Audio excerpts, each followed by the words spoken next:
تو اب اگر ہم پبلک کو اجازت دے دے کہ وہ جب چاہے جس فقہ کو فالو کرے تو دین ایک تماشا بن جائے گا.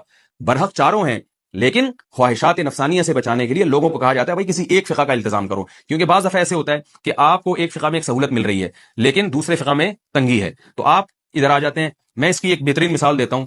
میں نے بیان میں بھی یہ بات کی ہے کہ ایک صاحب کا میرے پاس فون آیا لاہور سے. وہ کہنے لگے میں ایک لڑکی سے شادی کرنا چاہتا ہوں اور اس کے والد راضی نہیں ہے.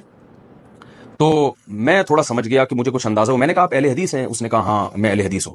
میں نے کہا اہل حدیث کے مسلک میں اہل حدیث علماء کی جو رائے ہے وہ یہ ہے کہ لڑکی کا نکاح اس کے باپ کی مرضی کے بغیر نہیں ہوتا. تو مجھے کہنے لگے میں کسی مسلک کو نہیں مانتا، میں قرآن و سنت کو مانتا ہوں، مجھے قرآن و حدیث کی روشنی میں جواب دیں.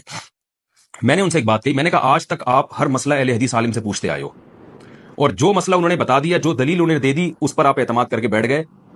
اس پوری زندگی میں آپ نے کبھی مجھ سے کسی مسئلے کے لیے رابطہ نہیں کیا کہ جی مفتی صاحب آپ بتائیں کہ یہ ہمارے اہل حدیث نے جو یہ فتویٰ دیا ہے یہ قرآن و سنت کی روشنی میں درست ہے یا نہیں. میں نے کہا اسپیسیفک اس فتوے کے بارے میں آپ کو قرآن و سنت کا خیال کیوں آ رہا ہے؟ یقیناً یہ شہوت پرستی ہے کہ آپ کو جب 3 طلاق کو ایک کہنا تھا تو اہل حدیث کے فتوے کو فالو کیا. اب کوئی لڑکی سے عشق ہو گیا اور وہ جناب آپ کو بہت زیادہ پسند آ رہی ہے اور اس میں ابا راضی نہیں ہے تو یہاں فقہ حنفی کے مفتیوں سے فتویٰ لیا جا رہا ہے. یہ شہوت پرستی ہے، اس کو کوئی بھی حلال نہیں کہتا.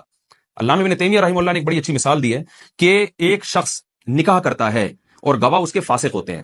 امام شافعی کہتے ہیں کہ فاسق گواہوں کی موجودگی میں نکاح نہیں ہوتا، لیکن اس نے کہا کہ ابو حنیفہ رحمہ اللہ کی رائے یہ ہے کہ نکاح ہو جاتا ہے. میں اس معاملے میں امام ابو حنیفہ کی رائے کو فالو کر رہا ہوں اور اس نے نکاح کر لیا. اب غصے میں آ کے دھڑا دھڑ 3 طلاقیں دے دیتا ہے. اب 3 طلاقیں دینے کے بعد تو امام شافعی بھی کہہ رہے ہیں نکاح ختم ہو گیا، امام ابو حنیفہ بھی کہہ رہے ہیں، لیکن یہ کہتا ہے کہ امام شافعی کے فقہ کے مطابق تو میرا نکاح سرے سے ہوا ہی نہیں تھا کیونکہ گواہ فاسق تھے. جب نکاح ہی نہیں ہوا تو یہ عورت اجنبی ہے، لہذا 3 یا 10 بھی دے دی تو کچھ بھی نہیں ہوا، لہذا میں دوبارہ سے نکاح کر سکتا ہوں.